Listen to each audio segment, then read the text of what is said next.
start. So my name is Rodolphe Nicolle. I'm the Director of EU Public Affairs of FireSafe Europe. I'm going to be the moderator of this session. Clearly, I'm going to speak about the House rules to start with, just to have a clear view on that. Do not touch the red button on the bottom of your screen, otherwise you're going to kick us out, all of us, of the session. So you don't touch that. You have two options for you: on the right with the chat, where you can put your remark and suggestions, and on the left side you can click on the question mark chat box, where you can leave your questions. If you have a question, don't hesitate to indicate for which speaker and to state his or her name. Here there's going to be only his name. We don't have a gender balance, unfortunately, for this session.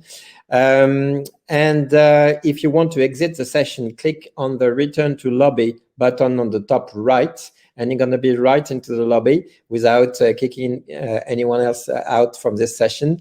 The session will be recorded, of course. We're going to have three speakers, and we're going to have a Q&A session at the end of the three presentations.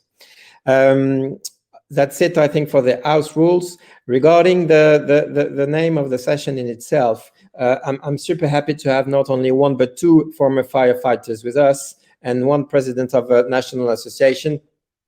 So I won't speak too much, but we have Russ Timpson, founder and organizer of the Tall Building Fire Safety Network. We have Gibbins with us as well, lead fire safety consultant for the Cross Initiative. And we have Martynas Matulevicius, president of the Lithuania National Fire Safety Association. I will let the floor to Russ to start with this presentation. We're going to have also a couple of polls when I'm going to invite you all to participate between the different presentations. Russ, the floor is yours. Thank you so much, Rodolphe, and I'm hoping everybody can hear me. Thank you for this opportunity to talk to you this afternoon. And the title of my presentation is Engaging with Fire Safety Consumers using the fire mark. We don't often use the word consumers with fire safety, but I believe they are the group of people that have been left out of many discussions to do with fire safety. Just a bit about myself. I am the organizer of the Tall Building Fire Safety Network. By profession, I'm a chartered fire engineer, but as you already indicated, I am a former firefighter and building safety manager. And so I've been involved in fire safety for most of my working career, actually. So I've got obviously some experience that I'm drawing on for this idea that I have, which I wish to share with colleagues and friends across Europe. Really the three things I want to cover in this presentation is the need for disruption following the Grenfell fire. I'm going to talk a bit more about that in a second. And then empowering fire safety consumers as a change agent across Europe. And then a bit about this idea that's been developed called the fire mark, which could be a way that we could then empower people to influence the fire safety performance of buildings. So in terms of, that's a bit more about my introduction about myself. But really for me, as some of you will obviously know, that dreadful evening at the Grenfell Tower was something that many of us in the UK didn't think was possible.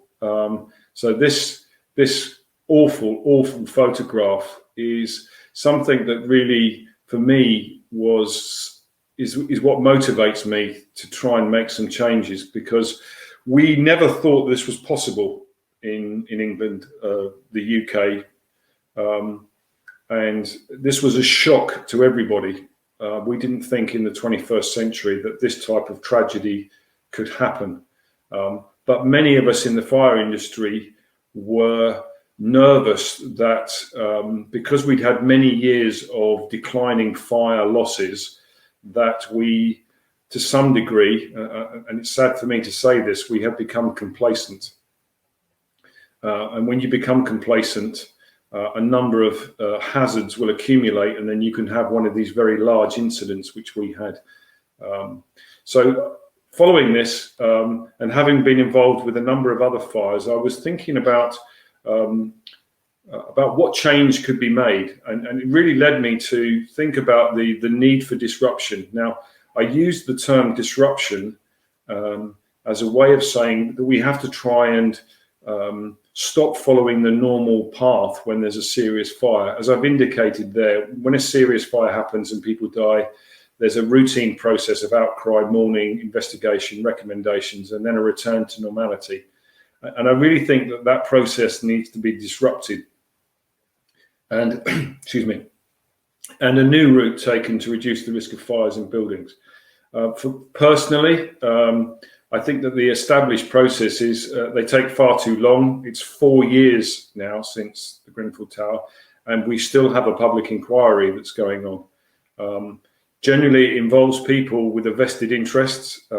Many of the fire safety establishment are the people now who were the people in position beforehand, and I think that's not always the best environment to find a new way forward, because that obviously there's going to be a critique of what's gone on before. So it led me to think about what we can do to disrupt that process and perhaps open up a new channel that could improve fire safety. And as part of that, I used to travel a lot with my work around the world, and it occurred to me that whenever I did travel abroad, wherever it was in the world, I would make a value judgment about the hotel that I was staying in by some of the rating systems that were available on the internet or at the hotel itself. So you're probably familiar with some of these. So if you stay at a 5-star hotel, you're probably expecting that hotel to be very well equipped and the level of service to be very high. So I began to think about, would there be a way that we could use this type of approach for fire safety? So it led me to go and examine several of these hotel rating schemes. And this is one, this is an excerpt from one of those schemes. And in order to obtain a star rating, they audit and check 6 components. And you can see on here, it's cleanliness, bedrooms, bathrooms, the service and efficiency, the quality of the food, and hospitality and friendliness. So those are then scored, and you then achieve a certain rating, and that obviously affects the kind of business that you could do afterwards. So it's very important that you get a high rating as possible. And hoteliers and people who run hoteliers know the importance of that, certainly for modern day consumers who are probably booking their hotels via an internet-based provider. And so any of those rating systems are incredibly valuable. Combining with that and really going back to our own heritage, the picture that you can see on the right-hand side, that is what we call a fire mark. And that is a system that was brought into London after the Great Fire of London. And that mark signified that that building was being protected, or the owners of that building had paid an insurance premium, and that the fire brigade, which was funded by insurers, when they responded to that building, they knew that they could put the fire out and they could work on it, and it was a way of indicating that building. And these are very sought after now. They are collectibles. So I was interested in that visible external indicator on the building that the fire mark represented, and again trying to think of a modern equivalent of that, where you could combine those two ideas. So the idea really is to reinvent the fire mark as an accessible indication of the fire safety within a building.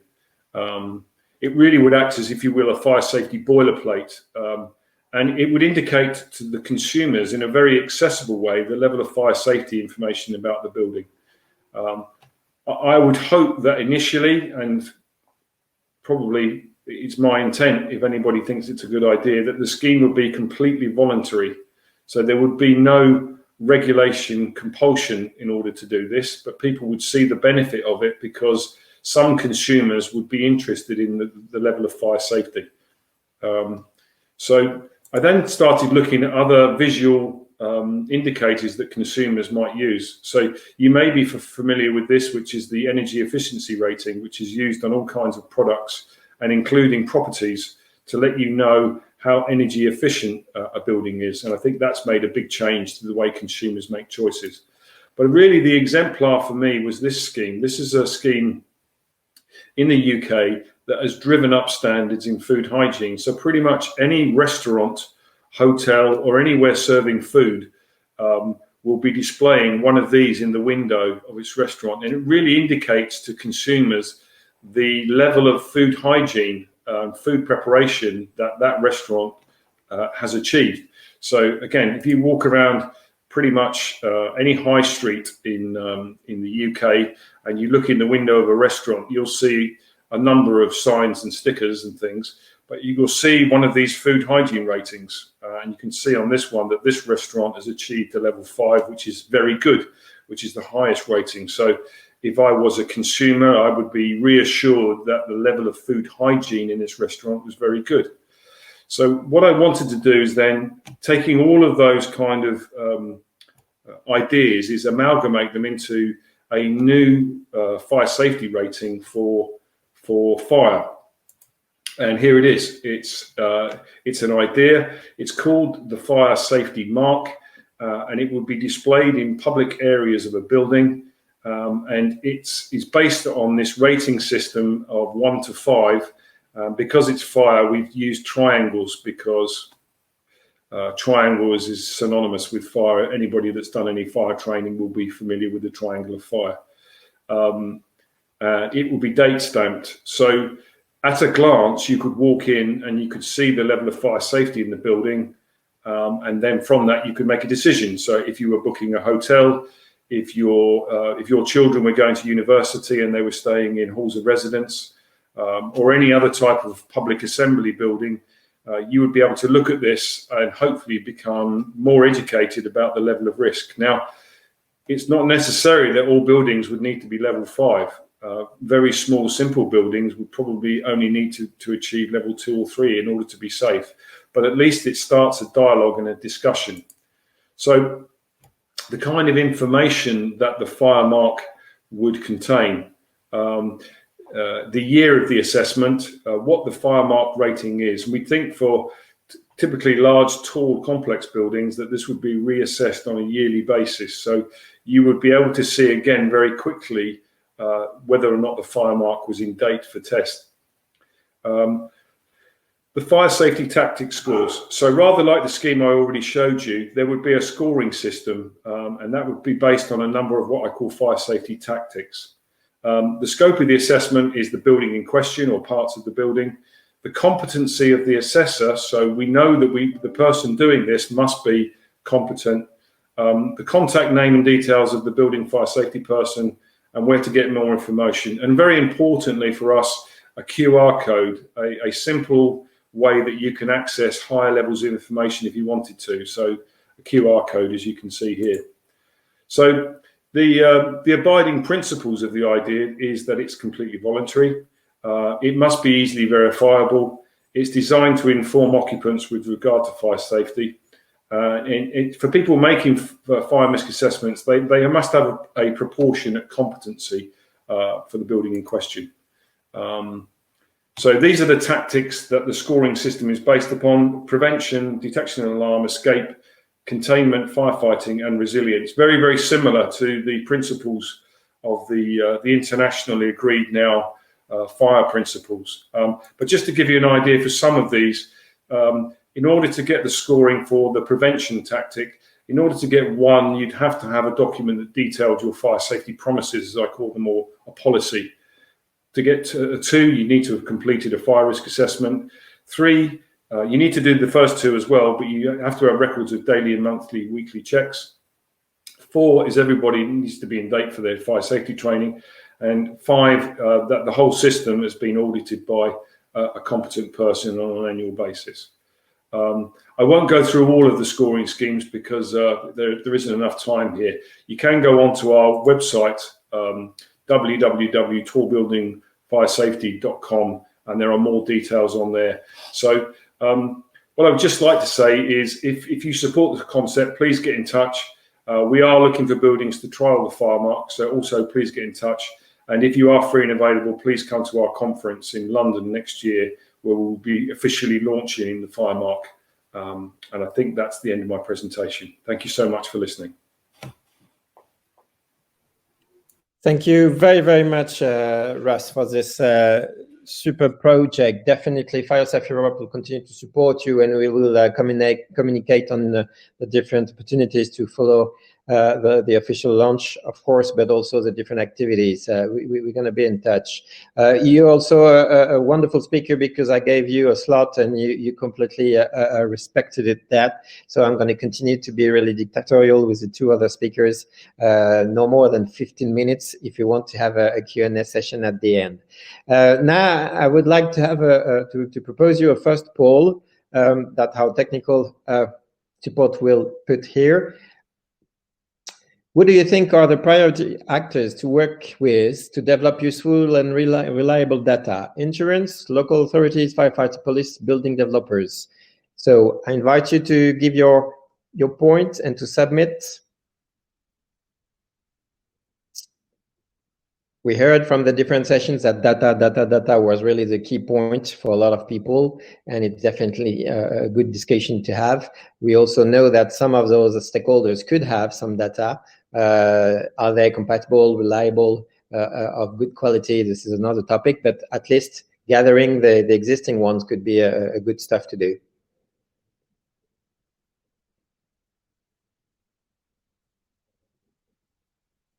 So we see the trend that there is a clear vote in favor of firefighters and police to have a feedback from the scene directly. It has been a long discussion during the break room session 1, actually, between firefighters, science, to ask the right questions, to raise the knowledge together, and so on. I give you 10 more seconds to fulfill.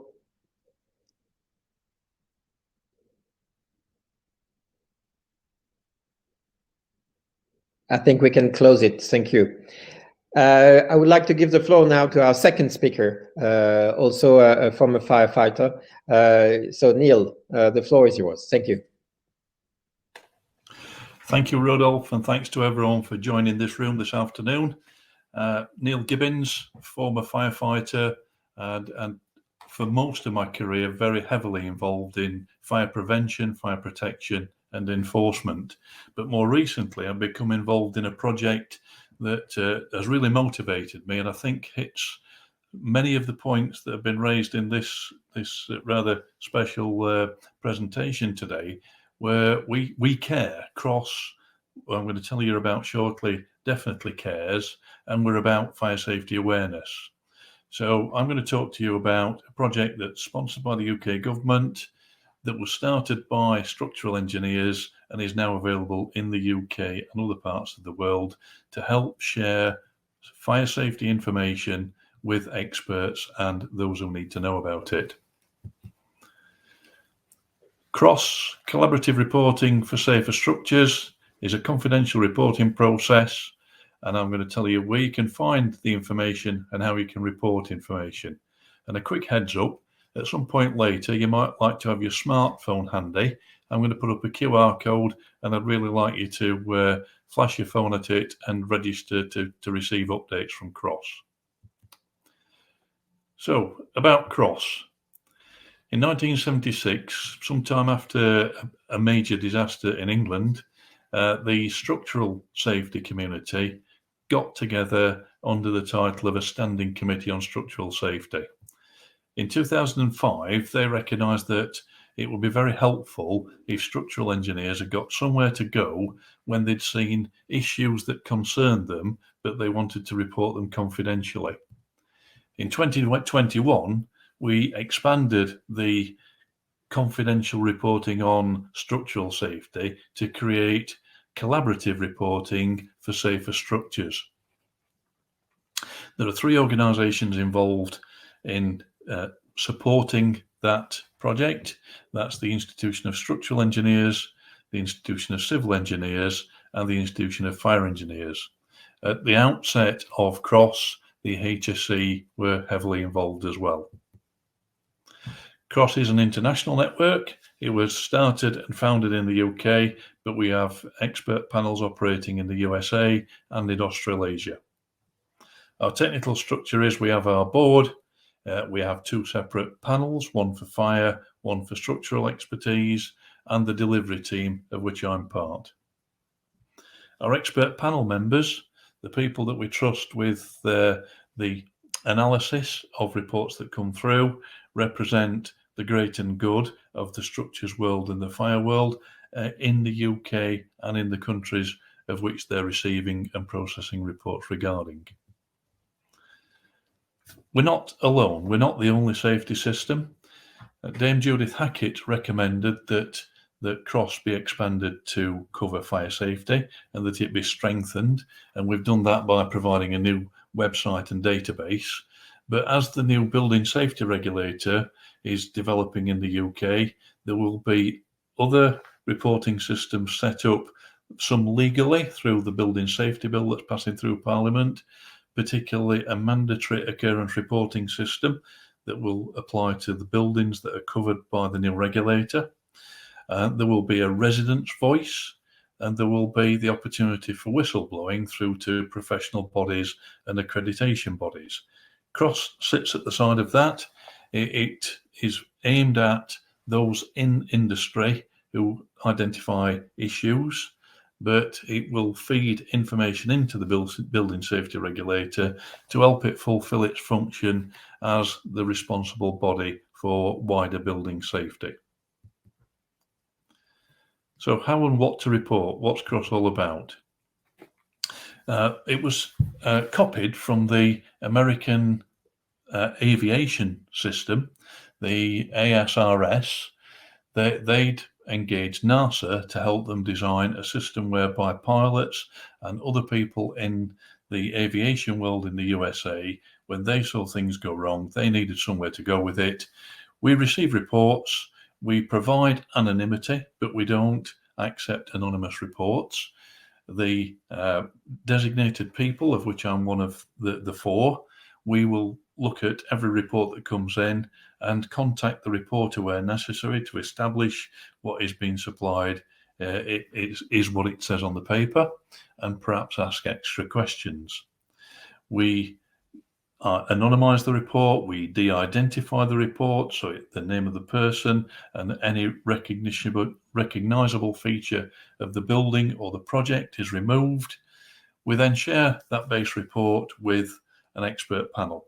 The expert panel give their views, we review the report, we identify key learning outcomes, and we pass it back through the panel again to ensure that we've reflected their views.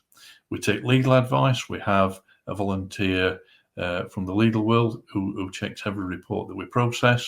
We then go back to the reporter and ask them if we've captured the essence of what it was that they were reporting and whether they've got any further comments, and then we publish. And in the first year for the structures world, 8 reports were published. That was 15 years ago. We're now up to 1,088, of which around 20 have come in since March from the fire safety perspective. We focus on the lower elements of the pyramid of risk. We're not directly involved with fatalities. We would expect the regulatory bodies to be dealing with matters that are identified from there, but our ultimate goal is to identify precursors, to be informed about matters that are of concern, but before they've developed into such a serious situation that we do end up with fatalities or injuries. We can take reports on fire and structural safety matters about design, construction, operation, occupation, or end of life. We're able to look at all of those stages, and reports have been published relevant to each of them. Who do we expect to get reports from? Fire and rescue officers. I was sat in the breakout room earlier this afternoon, and Peter was talking about needing a safe place to be able to report issues. CROSS provides that safe place in the UK and the USA.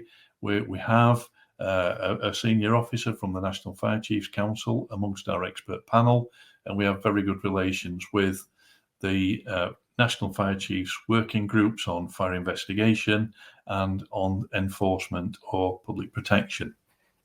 We expect reports to come in from fire engineers, but also building managers, people in the building process. Some of the most difficult people for us to reach will be those who have not got fire or structures in their job title, but people who have potentially a major impact on buildings in refurbishment, in the trades that adopt and adapt buildings, perhaps even people who are fitting aftermarket elements to buildings who might not be aware that what they've seen is important. But it's a very broad church. What do we expect to benefit from safety reporting? I think the word that I'd focus on is culture. What we've been hearing from the Grenfell Tower inquiry has horrified anyone in the fire sector in the UK. We've been hearing very difficult words regarding how behaviours have been, and Dame Judith Hackett used the word culture when she reported on her findings of the building safety system in the UK after Grenfell Tower.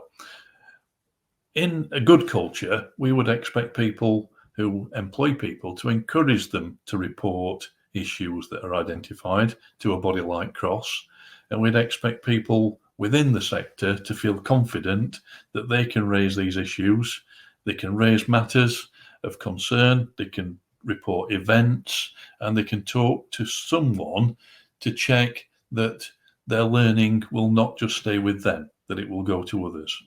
So we can identify shortfalls, we hope to improve competence, we've given the platform for lessons learned to be shared, it can inform regulatory and industry activities, assist with horizon scanning, and even protect your reputation. For individuals, we are the open access, free to enter receptacle, where if you want to keep up to date with issues that have been shared by your colleagues, then all you need to do is sign to receive the Cross updates. You can improve your knowledge of safety. I will come on to the 5 main outcomes or processes that we produce, find out about best practice, and you can also share information as an individual with your colleagues and peers. You'll find reports on our website, through social media, or through email, should you choose to sign up. Our website is bringing very positive feedback to us, very clear. Everything's laid out for the busy person. We put the banner across the top to tell you what the report's about. We then give an overview in just a few lines, and the next thing are the key learning outcomes. Some of the reports will run to pages because they need to, because they're technical.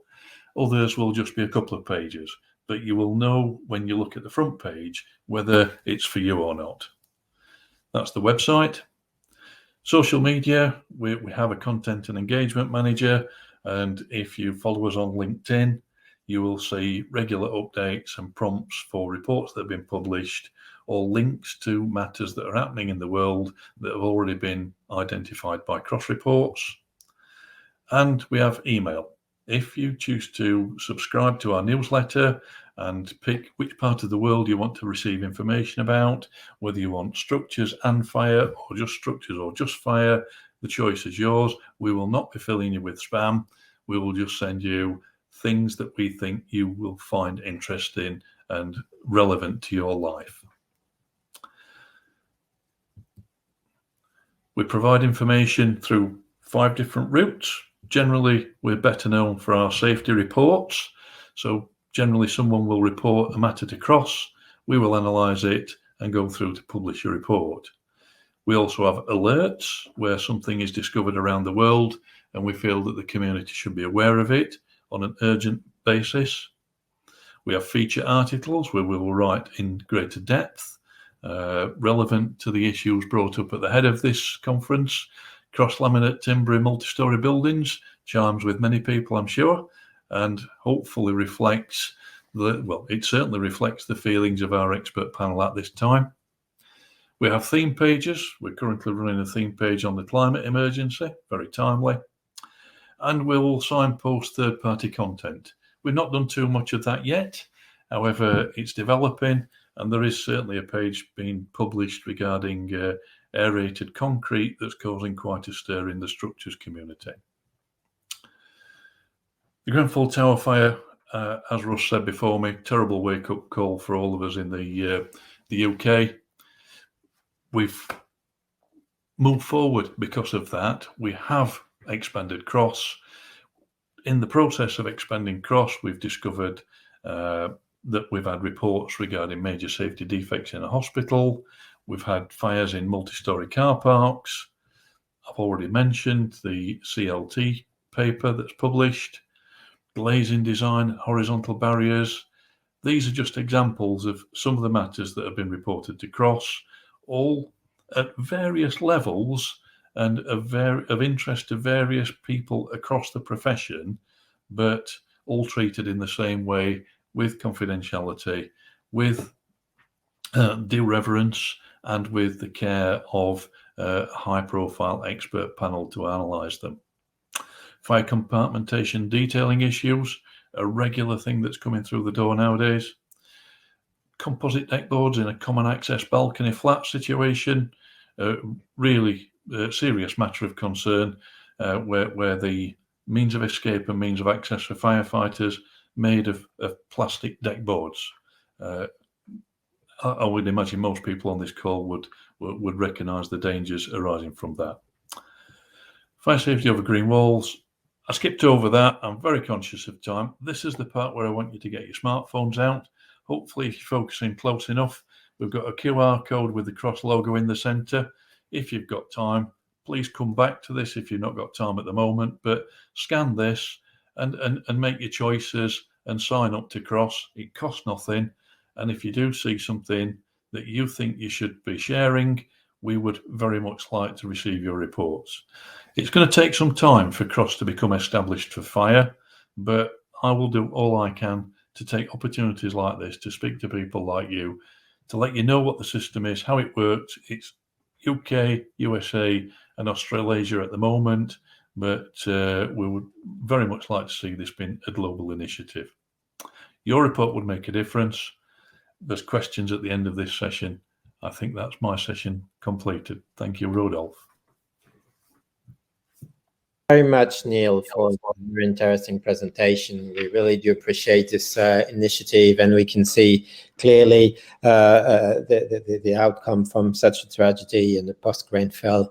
We are still struggling with that, and we still continue to improve all our processes, and I'm sure that Cross will help in that sense. I want to launch a second poll that's going to be also a bit linked to that. It's when were the main fire safety regulations for buildings changed in your country? Less than 5 years ago, approximately 10 years ago, nothing in the last 20 years ago. So I invite all of you to fulfill that, just to have a trend for a minute. Please submit your views, and I'm insisting on the main fire safety regulation because obviously on a regular basis we can see technical adaptation and so on, but I'm here talking about facade, roof and other things which are definitely the major component, for instance, of the building, to understand a bit more what kind of trends you have in the different countries. But this timeline could be of interest for all of us.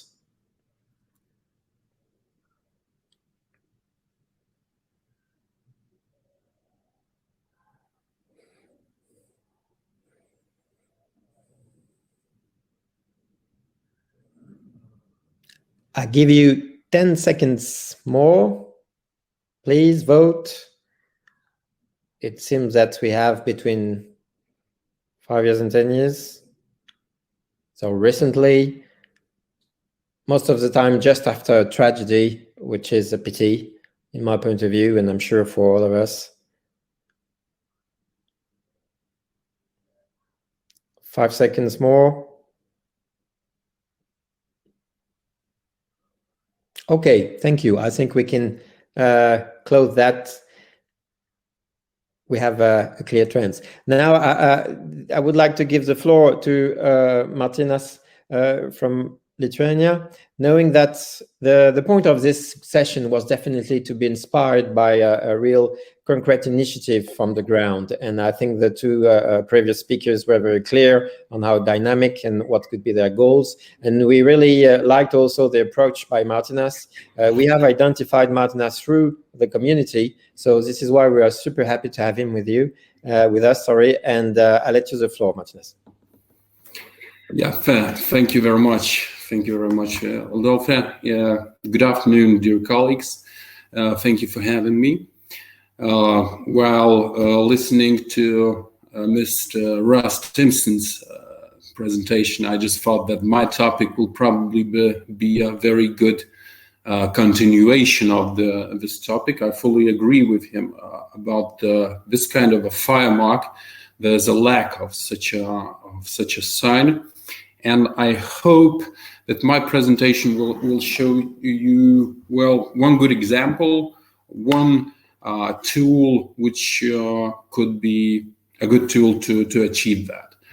IT and fire safety 6-7 years ago, some kind of tools were out of space or something to imagine. Now it's getting more and more realistic. We are using more and more tasking apps for different kind of jobs, but still we have quite a little amount of them about the fire safety, about the fire protection, and so on and so on. So let me introduce myself. I'm a fire safety engineer, although I do lead the National Fire Safety Association in Lithuania. I call myself more an engineer than the president of some association. So half of my life I'm doing fire safety. The beginning of that was in Warsaw Officer School, SGSP in Warsaw, Poland. I've worked in fire inspection. I've worked in the Fire Research Center of Lithuania, and then business of constructional fire safety here in Lithuania and other countries of European Union. I'd say that in 2017 or 18, I began to think about the amplification of IT, various applications and web platforms into the fire safety, because I saw the value in that. And that's why I want to show one of the tools which is established here in Lithuania, which we are continuing on developing each month, with giving more and more efficiency in that.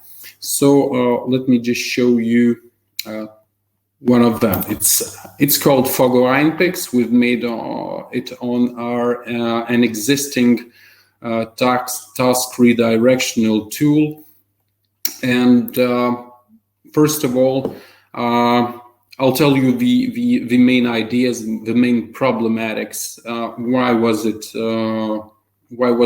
established? Why was it made? So the first problem is that in any country that I've done business, there was a lack of unified or one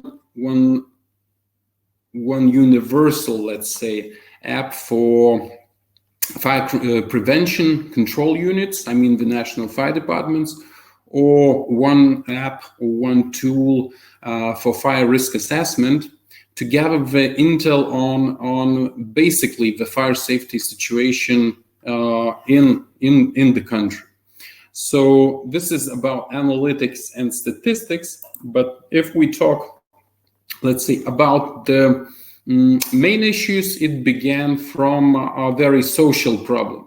Well, all the Europe gets older and older, and senior specialists, which are very highly qualified, get old. They leave the service and they go to the retirement. Basically, the new specialists are coming, and they do not have this knowledge, they do not have this experience, because, there is a problem with this changing of knowledge and passing it to the younger generation. Still, we have also a problem of decreasing the amount of fire engineers students who are studying this subject in some technical schools or specialized fire schools like in Moscow or Warsaw officers schools. So basically we have decreasing the amount of good specialists, and this gives a problem with quality evaluation of fire protection in the buildings. What's more, in Lithuania we had tire recycling plant fire, which was, well, in this region it was quite famous for, we had so much of unrecycled tires which were burning for 2 days, almost, in the middle of a industrial city center. It was also an ecological disaster for everyone. But the main problem was that after the fire, all the National Fire Department Prevention Control Squad's papers about this exact object somehow, strangely vanished. So no one is talking loud and clear about the corruption, but we clearly see that there's no transparency in this case. When suddenly, when insurance company gets interested about whether the object was controlled, was it somehow investigated before the fire, what were collected intel, on the mistakes, where the active, fire detection or fire extinguishing systems working or not, were they serviced at all? Any information about passive fire systems? Nothing. So this is where we come to a solution that we have to have an app where we could collect all the, let's say, data which we are gathering while doing fire risk assessment, so that it stays, all this information in a safe server, and even if there's a fire, you could find all this information loud and clear. You can see whether there was an inspection, what was wrong, what was good, and there would be no such incidents or situations when some young officers who have less knowledge and less experience go to the court and are to blame for doing the poor job. So that's why that was one of the main ideas, that this kind of application or web platform should be established and made not only for business as a fire risk assessment tool, but also for each countries, even in European Union. But basically it was done for Lithuania, for young officers who are not yet familiar with all the drills, all the matrix, what, let's say, the questions should be asked, and what documents should be gathered, although, well, theoretically they should know that. But we've established a special matrix which helps young specialists, let's say, having a tablet, just go through the presented questions on the matrix and get the right documents, also helping with that. So how does it look like? It was the cooperation between my own company Fogo and the existing task application Impex. And this tool is very universal, so you could have it on your application. On the telephone, tablet, as well as in the computer. So you can see that basically, while let me check it. While doing the control. While using the existing matrix, you can recheck the documents. You can make photos of the documents if they are right. Also, you can make photos of the documents if they are not right, stating what is wrong and what should be done. It also has the possibility of putting a scheme of the floor of the building or floors of the building, and showing if you saw some remarks. Let's say you see that the fire doors have no hinges. You can just point that this is a mistake, and where is this mistake exactly on a scheme. Afterwards, this task is directed to the owner or to some service manager who has to repair and repair the mistake.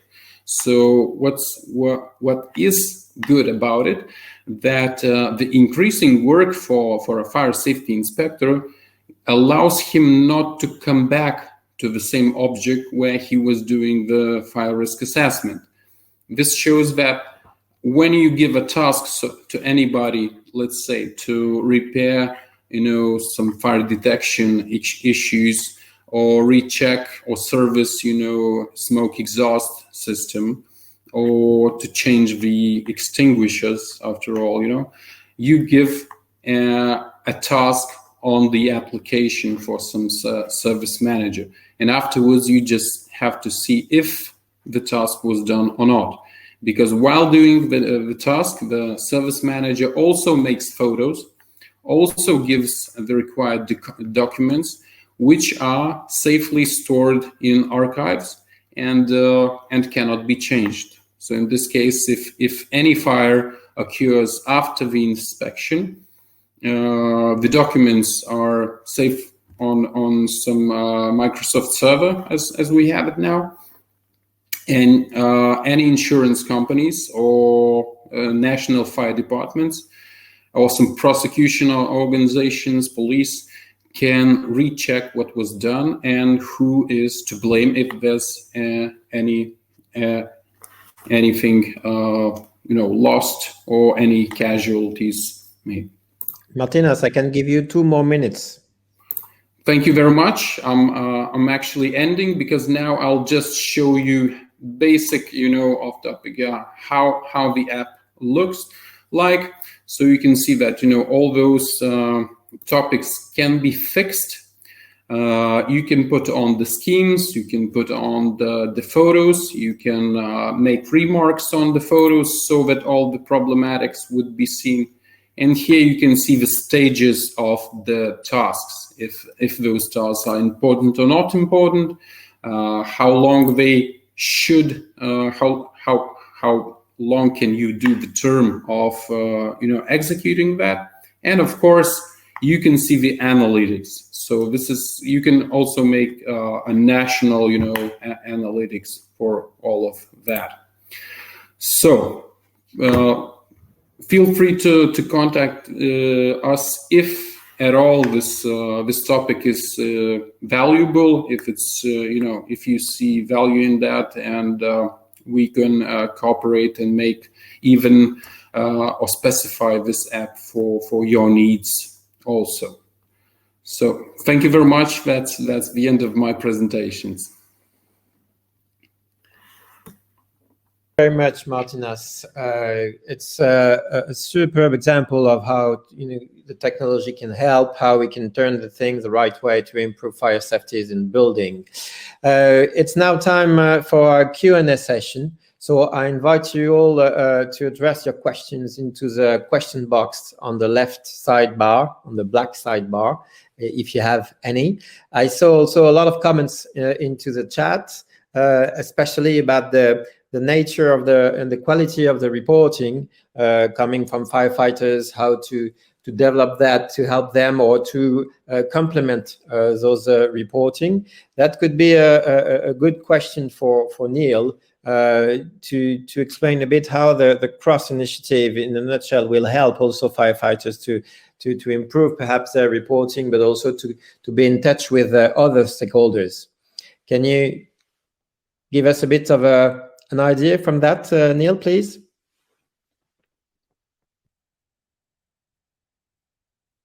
You need to unmute. I think you're mute, Neil.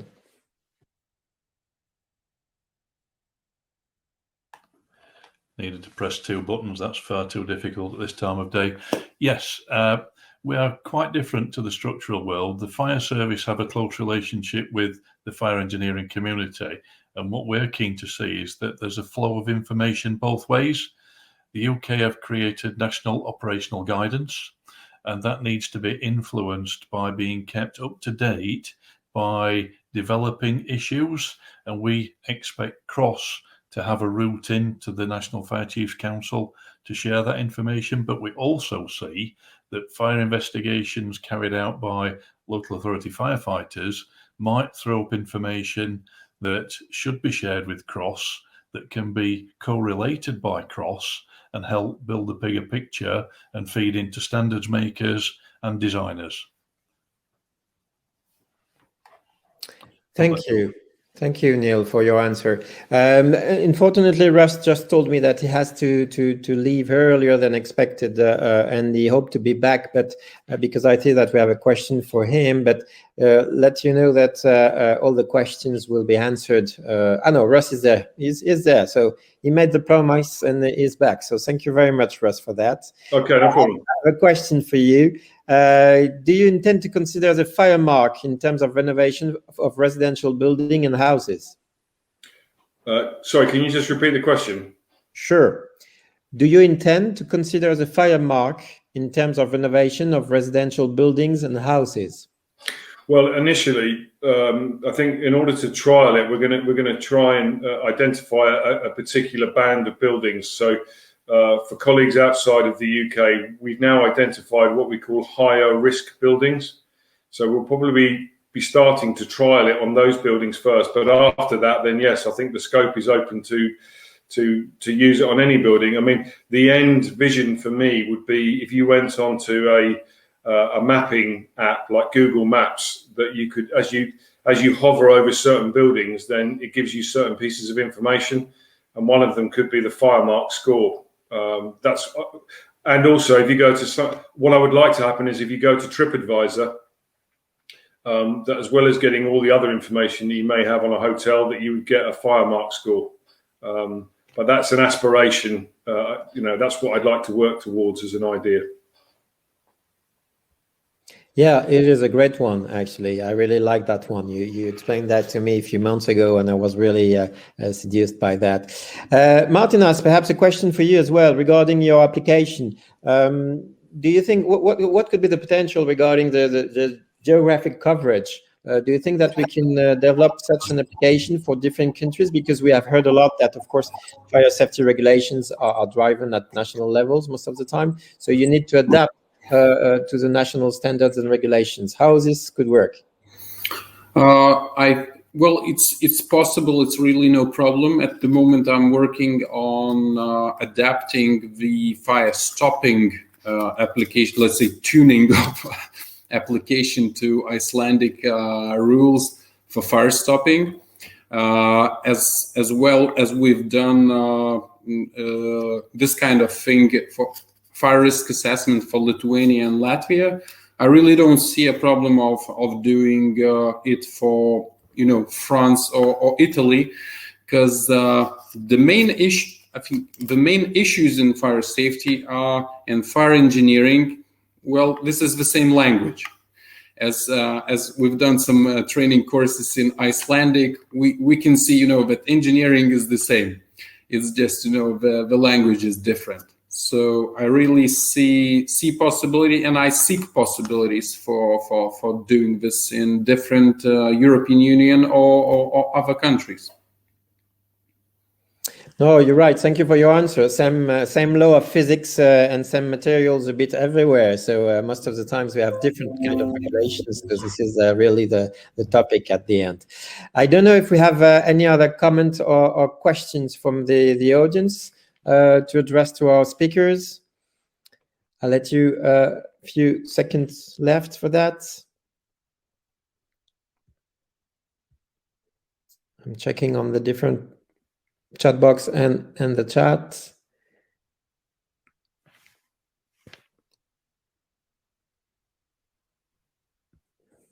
Good. I think that means we are at the end of our session. I would really like to, again, on behalf of FireSafe Europe, thank warmly our speakers for their presentation. The idea was really to have something concrete initiative from the ground that could definitely move the needle, and also to change a bit the perception regarding fire safety issues. And I'm sure that your experience will be followed by our community, but we'll try also to bring some support and to make the communication appropriately to let them know. So I invite you to now to get out from this session and to join for the last part of this event. Then we're going to have the conclusion remark sessions with the member of the European Parliament, Mr. Sean Kelly. Thank you very, very much to all of you. Bye-bye.